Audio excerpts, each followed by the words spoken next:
కాంగ్రెస్ లో వరంగల్ వార్ ముదిరిపోతోంది. క్రమశిక్షణ కమిటీ ముందు వరంగల్ ఎమ్మెల్యేలు తమ వాదనలు వినిపిస్తున్నారు. ఇక పీసీసీ కమిటీ ముందు కూడా ఎమ్మెల్యేలు తమ ఆవేదన అసహనాన్ని చూపిస్తున్నారు.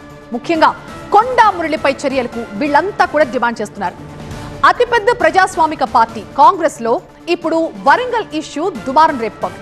సొంత పార్టీ నేతలపై తీవ్ర స్థాయిలో విరుచుకుపడిన కొండా మురళి విషయంలో హైకమాండ్ ఏం చేయబోతోంది? కాంగ్రెస్ క్రమశిక్షణ కమిటీ తేల్చేదేంటి? ఎమ్మెల్యేల భేటీలో జరిగిన రచ్చేంటి? ఇప్పుడు ఇదే ముచ్చట గాంధీ భవన్ సర్కిల్లో గుసగుసలకు కారణమవుతోంది. వరంగల్ కాంగ్రెస్ నేతల పంచాయతీ పీక్స్ కు చేరింది. దిద్దుబాటు చర్యలు చేపట్టిన కాంగ్రెస్ అధిష్టానం ఆ సంగతేంటో చూడాలంటూ రాష్ట్ర పార్టీ నేతలకు గట్టిగానే చెప్పినట్టు తెలుస్తోంది. అందుకే హుటాహుటిన రంగంలోకి దిగిన పీసీసీ క్రమశిక్షణ కమిటీ నేతలతో వరుస భేటీలు నిర్వహిస్తోంది. ఇప్పటికే కొండా మురళి వివరణ తీసుకున్న క్రమశిక్షణ కమిటీ ఆయనపై ఫిర్యాదు చేసిన ఎమ్మెల్యేలు ఎమ్మెల్సీలతోనూ భేటీ అయింది. దాదాపు 2 గంటల పాటు జరిగిన ఈ భేటీలో కమిటీ ముందు ఎమ్మెల్యేలు కొన్ని కీలక వ్యాఖ్యలు చేసినట్లు తెలుస్తోంది. వ్యవహారం ఏంటో నాంచకుండా తాడోపేడో తేల్చాలని కరాఖండిగా చెప్పేశారట.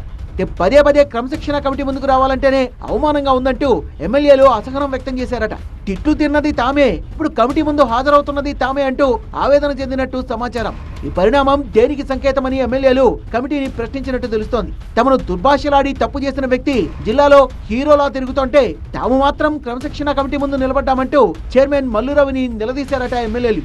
ఎట్టి పరిస్థితుల్లోనూ కొండా మురళిపై క్రమశిక్షణ చర్యలు తీసుకోవాల్సిందని తేల్చి చెప్పారట ఎమ్మెల్యేలు. ఇప్పటికే పీసీసీ అధ్యక్షుడు మహేష్ కుమార్ గౌడ్, ఇన్ఛార్జ్ మీనాక్షి నటరాజన్ కలిసి తమ వాదనను వినిపించారు ఎమ్మెల్యేలు. ఇష్యూపై ఇప్పటికే 3 సార్లు భేటీ అయిన క్రమశిక్షణ కమిటీ నిర్ణయాన్ని మాత్రం వాయిదా వేస్తూ వస్తోంది. దీనిపై మరోసారి సమావేశం నిర్వహించే ఆలోచనతో డిసిప్లినరీ కమిటీ ఉన్నట్టు తెలుస్తోంది. ఏదేమైనా వీలైనంత త్వరగా ఈ వివాదానికి ఎన్కార్డ్ వేయాలని హైకమాండ్ భావిస్తోంది. ఈ లొల్లి ఇంతటితో ఆపాలని స్వయంగా సీఎం రేవంత్ రెడ్డి ఎమ్మెల్యేలకు ఆర్డర్స్ పాస్ చేశారని కూడా తెలుస్తోంది. ఎమ్మెల్యేలు మాత్రం కొండా మురళిపై చర్యలు తీసుకోవాల్సిందే అని, లేదంటే తమకు ఫ్రీ హ్యాండ్ ఇవ్వాల్సిందే అని కండిషన్ పెట్టినట్టు ప్రచారం జరుగుతోంది. మరి కొండా మురళిపై క్రమశిక్షణ చర్యలు ఉంటాయా, లేదంటే కండిషన్ లో భాగంగా ఎమ్మెల్యేలకు ఫ్రీ హ్యాండ్ ఇస్తారా అన్నదే ఇప్పుడు ఆసక్తి రేపుతోంది.